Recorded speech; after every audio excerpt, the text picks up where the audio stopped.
Peace, Kens. I am back at y'all with another one. And if you're trying to stay ahead of the game, you should subscribe to Peep the Slang. FAA calling on architects to come up with new air traffic control tower design. Man, Peep the Slang. FAA calling on architects to come up with new air traffic control tower designs. Man, let's hear what they talking about, man. Peep the Slang. Let's get it in. Thuy Linh Tran Nguyen.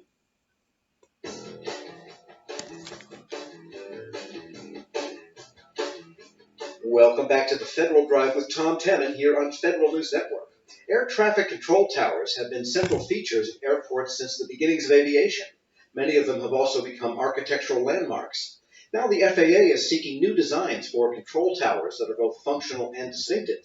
Here with more, project engineer Zane Edwards and contract specialist Thuy Linh Tran Nguyen. Great to have you both on. Thank you. Thank you. Good morning. And tell us what the vision is you have here for this project. We'll get into the contracting mechanism, but what are you trying to accomplish here? Because I thought, in Sure. big cities, the towers are already, landmarks in many ways now.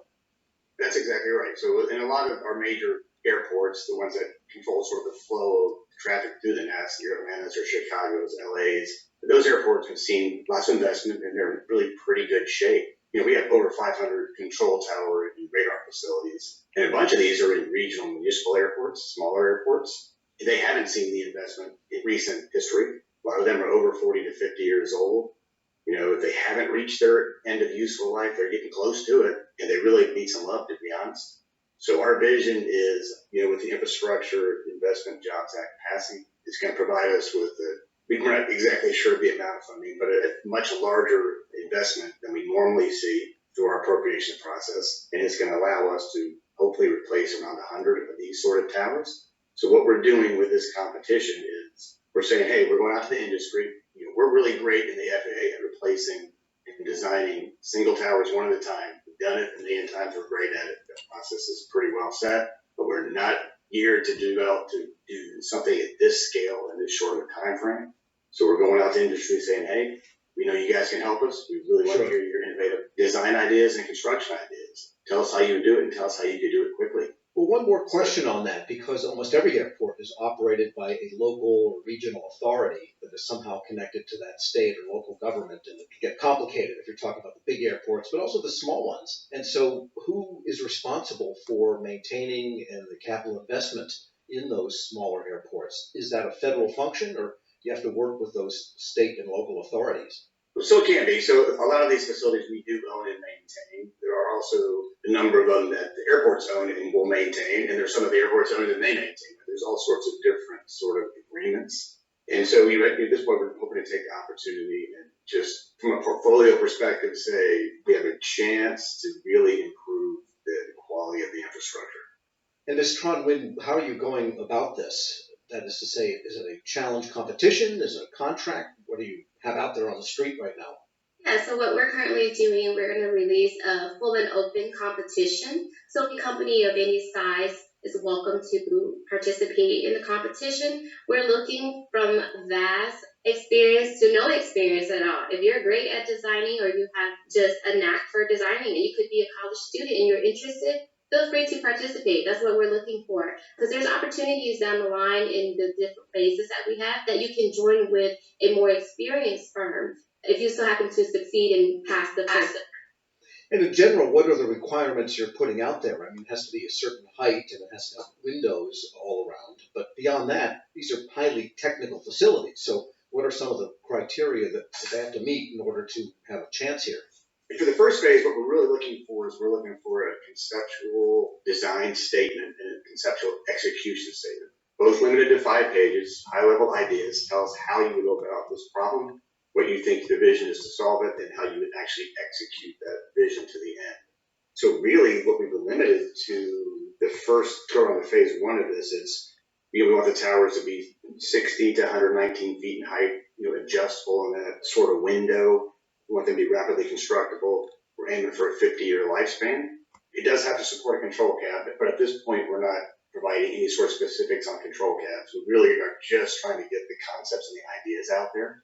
We're also very very interested in sustainability, not just from an energy efficiency or water reduction sort of point of view, but can we do on-site renewable energy generation? What about lowering our carbon footprint with different construction materials, different construction types? So those are the things we're sort of looking for in the upfront phase one of the survey. We're speaking with FAA project engineer Zane Edwards and with contract specialist Triwin Tran Lin. And you mentioned that there are phases to this program. So the first phase is a kind of down select of the best designs, and what do the awardees get to continue? So in this competition, we have 3 phases total. And for the first phase, as we discussed briefly, we're requesting the offerers to submit an innovative design, concept, and execution approach that facilitates a rapid deployment of the new air traffic control tower. And in that phase, we'll be selecting up to 15 successful offers that proceed to phase 2. And then in phase 2, in the request for the qualifications, the offerers must submit a financial capability as well as past performance corporate experience of the proposed teaming arrangement. And in this phase, we will be selecting up to 6 successful offers to participate in phase 3. And then lastly, in phase 3, which is the request for offers, we are requesting offers to submit a 10% design as well as a conceptual construction deployment plan for multiple towers. And in this phase, we're also asking for a cost proposal to advance the design to 50 to 80%. And one or more offers may be selected for this phase, or there could be a potential that we may not select any offers at this phase. And the ultimate goal here is the same tower in all of the places that will be replaced, or is there some accommodation for regional variation? You might not want something that looks the same in New England as in southwestern United States. 100%. So we do recognize that. We want it to be adaptable, not just aesthetically to make them look a little different, but also environmentally. We're going to build these in northern Alaska. We're going to build them in southern Florida. So you're going to have different energy sort of uses, different insulating properties, different loadings, with wind loading, seismic loading, high snow loading, just depending where you are. We'll have different foundation types. We recognize that. So they need to be site adaptable. Got it. And here's a detail question. Do control towers have like bathrooms at the top level where the controllers are? Or do they have to go downstairs and into a terminal or something? That's a legitimate question. I'm actually glad you brought that up, because there is one nuance to control towers that I do want to sort of explain to people. So we spend a lot of money to build these buildings for the view, right? That's the key. So we don't want to put anything in the cab that will obstruct the view. It's a 360 sort of window to the sky, to the airfield below, to control the movement areas of the planes approaching and departing. So there is a restroom 1 floor below, but what we do have is an exemption to the ABA, which is the American Barriers Act, for accessibility to the cab in 1 floor below, right? So that we can't bring the elevator overrun into the cab because it would block the view. So there's no way to get people with accessibility needs into the cab. So the cabin 1 floor below, that there is an exemption for us. Interesting, yeah. And with respect to the ability to sustain on-site energy, for example, or generate energy, that's a tough one too, because you can't put a windmill on top of a control tower, because then you have a big rotating shaft, where airplanes are flying. So that's not an option. So maybe solar or that type of thing. Yeah, we have one net zero facility in Tucson, Arizona, which is photovoltaic. It's got a pretty big PV farm. There are some idiosyncrasies to that. You got to make sure you're not blinding the controllers with reflection. You got to make sure you're not blinding the pilots with reflection. But we do, and even lots of airports themselves, San Francisco is an example, their parking garages are covered with PVs. Their terminal buildings are covered with PVs. So you can't do that. We could also do geothermal types of things in different climates. So there are other ways to meet, maybe not necessarily net zero. There'll be very few facilities that we think we can achieve that on, but we can make them more sustainable. We can reduce energy consumption, and we can reduce water reduction. And if you have on-site generation by whatever means, then in some sense, then you're more resilient, because if the utility goes out, the tower doesn't have to go out, and therefore the airport and the air traffic doesn't have to go out. Absolutely right. So resiliency is another thing we want people to consider. So one of the goals of the procurement is and I always mess up the name of it because they change it all the time, but it's like the high performance sustainable federal building. And one of the tenets of that is resiliency.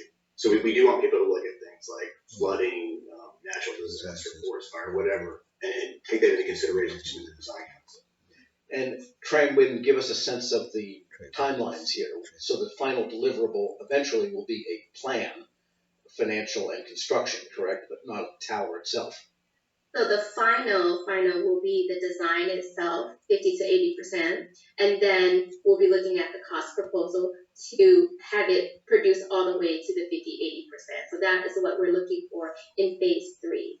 And then the remainder, the 20%, we're going to work with on another procurement to complete out the 20% based on the location of where the tower is going to be. So each tower or each, say, regional set of towers could have competitive bids for the actual construction down the line. Correct. Possibility, but right now we are focusing on this design procurement, so we're not sure of the strategy on the future of what those will be at the moment.